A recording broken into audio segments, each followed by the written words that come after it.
Okay, tonight is the 16th of August 2011. This is the fourth night.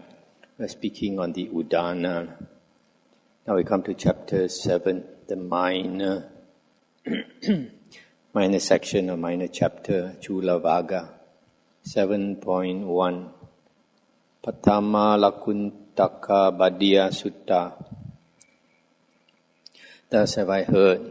At one time the Lord was staying near Savatthi in the Jeta wood at Anathapindika's monastery. On that occasion the Venerable Sariputta, by a variety of means, was instructing, rousing, inspiring and gladdening the Venerable Bhaddiya, the dwarf, with talk on Dhamma. Then, while the Venerable Bhaddiya, the dwarf, was being instructed by the Venerable Sariputta with talk on Dhamma, his mind was freed from the asavas without grasping. The Lord saw that while the Venerable Bhaddiya, the dwarf, was being instructed by the Venerable Sariputta with talk on Dhamma, his mind was freed from the asavas without grasping.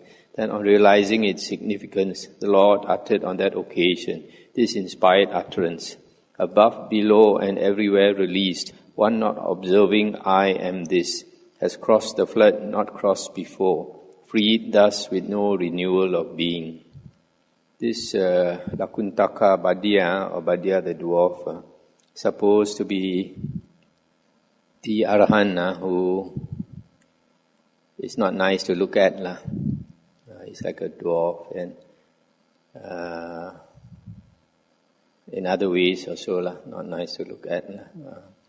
But the Buddha says he has great psychic powers. So you can see here, it was Venerable Sariputta who helped him become enlightened. But we find the Mahayana books, they always put down Sariputta as without wisdom.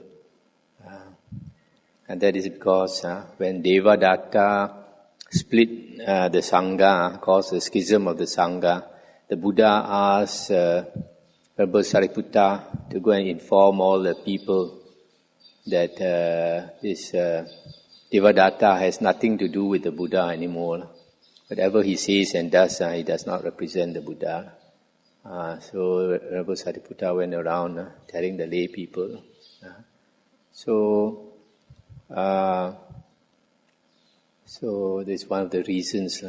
Seems like the Mahayana, they adopt some of the things that Devadatta practiced, like vegetarian practice and all that. Now 7.2. Dutiya Khuddaka Badiya Sutta. Thus have I heard. At one time the Lord was staying near Savatthi in the Jeta wood at Anathapindika's monastery. On that occasion the Venerable Sariputta, by a variety of means, was instructing, rousing, inspiring and gladdening the Venerable Bhaddiya, the dwarf, with talk on Dhamma, much more since he considered him to be still a learner. The Lord saw the Venerable Sariputta instructing, rousing, inspiring and gladdening the Venerable Bhaddiya, the dwarf, with talk on Dhamma. Then, on realizing its significance, the Lord uttered on that occasion this inspired utterance: He has cut the round, won the desireless, the dried up river flows no more. The severed round does not revolve. Just this is the end of suffering. The round means the round of rebirths. The river means a river of life. 7.3. Patama Satta Sutta. Thus have I heard. At one time the Lord was staying near Savatthi in the Jeta wood at Anathapindika's monastery. At that time most people in Savatthi clung excessively to sensual pleasures. They lived greedy for, longing for, bound by, infatuated with, addicted to, and intoxicated by sensual pleasures. Now a number of monks, having put on their robes in the forenoon and taken their bowls and outer cloaks, entered Savatthi for alms food. Having walked in Savatthi for alms food and returned after the meal, they approached the Lord, prostrated themselves, sat down to one side and said, Here in Savatthi, revered Sir, most people cling excessively to sensual pleasures. They live greedy for, longing for, bound by, infatuated with, addicted to, and intoxicated by sensual pleasures. Then, on realizing its significance, the Lord uttered on that occasion this inspired utterance: clinging to sense pleasures, to sensual ties, seeing in fetters nothing to be blamed. Never will those tied down by fetters cross the flood so wide and great. That means they'll never cross over to Nibbana, because they're clinging to sensual pleasures, fettered by sensual pleasures. 7.4 Duttiya Satta Sutta. Thus have I heard. At one time the Lord was staying near Savatthi in the Jeta wood at Anathapindika's monastery. On that occasion, most people in Savatthi clung to sensual pleasures. They lived greedy for, longing for, bound by, infatuated with, addicted to, and intoxicated by sensual pleasures. Now the Lord, having robed himself in the forenoon and taken his bowl and outer cloak, entered Savatthi for alms food. The Lord saw how most people in Savatthi were clinging to sensual pleasures and were greedy for sensual pleasures. Then, on realizing its significance, the Lord uttered on that occasion this inspired utterance: blinded by sense pleasures, enmeshed in the net, covered by the cloak of craving, bound in the bondage of negligence, like fish in a fisherman's trap, they go to decay and death, as a suckling calf to its mother. All beings, we tend to follow our tendencies, and our tendency is to enjoy and shrink from suffering. 7.5 Para Lakuntaka Badiya Sutta. Thus have I heard. At one time the Lord was staying near Savatthi in the Jeta wood at Anathapindika's monastery. On that occasion the Venerable Badiya the dwarf, following behind a number of monks, was approaching the Lord. The Lord saw from afar the Venerable Badiya the dwarf coming, following behind a number of monks, ugly, unsightly, deformed, and generally despised by the monks. On seeing him, he said to the monks, "Monks, do you see that monk coming, following behind a number of monks, ugly, unsightly, deformed, and generally despised by the monks?" And they said, "Yes, revered sir." And the Buddha said, "Monks, that monk is of great supernormal potency and power. It is not easy to find any attainment which that monk has not already attained. He has realized here and now, through his own direct knowledge, that unequal goal of the holy life, for the sake of which sons of good family rightly go forth from home to the homeless state, and entering into it, he abides in it." Then, on realizing its significance, the Lord uttered on that occasion this inspired utterance: "Faultless, with its white awning, the one-spoked chariot rolls. See him coming, trouble-free, the stream cut no more in bondage." So you see this Venerable Badiya, he has great supernormal psychic powers, whereas the Arahant who helped him to become enlightened, Venerable Sariputta himself does not have psychic power, but his disciple has great psychic power. So monks, when they become enlightened, because of past karma, some of them, they attain psychic power naturally. You know, the later books like the Mahayana books and the commentaries and the later books which the Hinayana monks follow, they talk about paramis, that to become enlightened, you got to develop the paramis. The Mahayanis talk about 6 paramis, the Hinayanis talk about 10 paramis. And you see somebody like this Badiya, he's ugly, unsightly, deformed, and despised by the other monks. So if you look at him, you think he got no parami. And yet he can become enlightened, fully enlightened. So enlightenment has nothing to do with paramis. The paramis were created later. 7.6 Tanha Sankaya Sutta. Thus have I heard. At one time the Lord was staying near Savatthi in the Jeta wood at Anathapindika's monastery. On that occasion the Venerable Anyata Kondanya was sitting cross-legged not far from the Lord, holding his body erect and reviewing his liberation by the destruction of craving. The Lord saw the Venerable Anyata Kondanya sitting cross-legged not far away, holding his body erect and reviewing his liberation by the destruction of craving. Then, on realizing its significance, the Lord uttered on that occasion this inspired utterance: "For whom there is no root and soil, there are no leaves, how then creepers? Who can blame that heroic sage, free from every form of bondage? Even the Devas praise such a one. By Brahma too he is praised." So this simile of the plant has no root, no soil.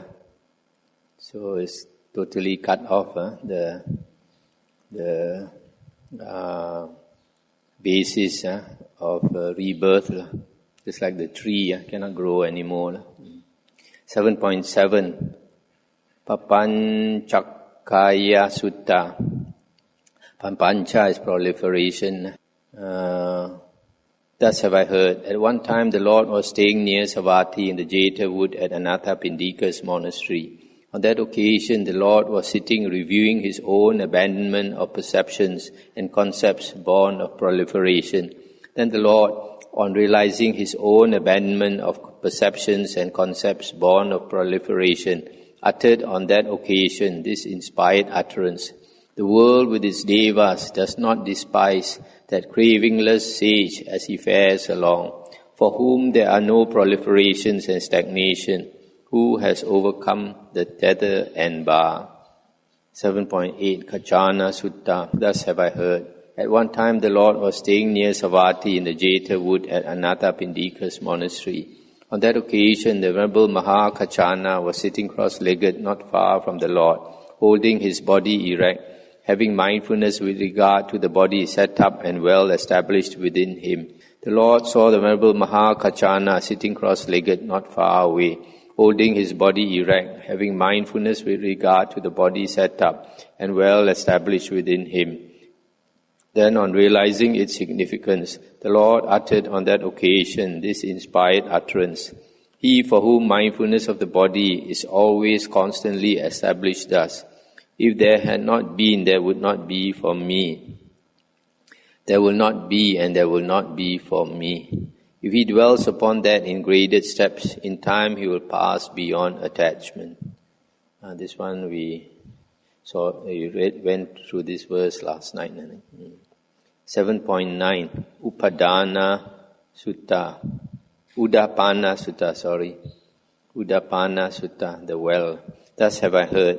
At one time the Lord was journeying among the Malas together with a large sangha of monks, and came to the Brahmin village of the Malas called Tuna. The Brahmin householders who lived in Tuna heard: "The recluse Gotama, the Sakyan son who went forth from the Sakyan clan, has been journeying among the Malas together with a large sangha of monks, and has arrived at Tuna." They then filled the well to the brim with grass and chaff, thinking, "Don't let those shaven-headed recluses get water to drink." You see, they're so bad-hearted. They refused to allow the monks to use the well. Then the Lord stepped off the road, and going up to the foot of a certain tree, sat down on a seat prepared for him. Sitting there, the Lord addressed the Venerable Ananda: "Come, Ananda, fetch me some water from that well." Thereupon the Venerable Ananda said to the Lord: "Just now, revered Sir, the Brahmin householders living in Tuna filled the well to the brim with grass and chaff, thinking, 'Don't let those shaven-headed recluses get water to drink.'" Then a second time the Lord addressed the Venerable Ananda: "Come, Ananda, fetch me some water." And a second time the Venerable Ananda said to the Lord: "Just now, revered Sir, the Brahmin householders filled the well to the brim with grass and chaff." Then for a third time the Lord addressed the Venerable Ananda: "Come, Ananda, fetch me some water from that well." "Yes, revered Sir," the Venerable Ananda replied, and taking a bowl he went to the well. Now as the Venerable Ananda was approaching it, the well threw up all its grass and chaff from its mouth, and stood filled to the brim with pure, clean, clear water, as if it were overflowing. Then the Venerable Ananda thought, "It is indeed wonderful, it is indeed marvelous, the great supernormal potency and power of the Tathagata. As I was approaching this well, it threw up all that grass and chaff from its mouth, and now stands filled to the brim with pure, clean, clear water, as if it were overflowing. And taking some water in the bowl, he approached the Lord and said, "It is indeed wonderful, it is indeed marvelous, the great supernormal potency and power of the Tathagata. This well now stands filled to the brim with pure, clean, clear water, as if it were overflowing. Drink the water, Lord, drink the water, Sugata." Then, on realizing its significance, the Lord uttered on that occasion this inspired utterance: "What use is there for a well if there is water everywhere?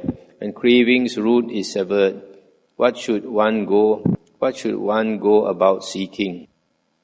So this one, either the Buddha used his psychic power to make all the dirt come out, or the Devas, they respect the Buddha so much, they perform the psychic power.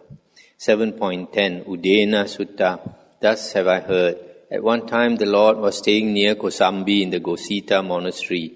At that time the women's quarters in the royal park of King Udana had burned down, and 500 women, headed by Samavati, had died. Then a number of monks, having put on their robes in the forenoon and taken their bowls and outer cloaks, entered Kosambi for alms food.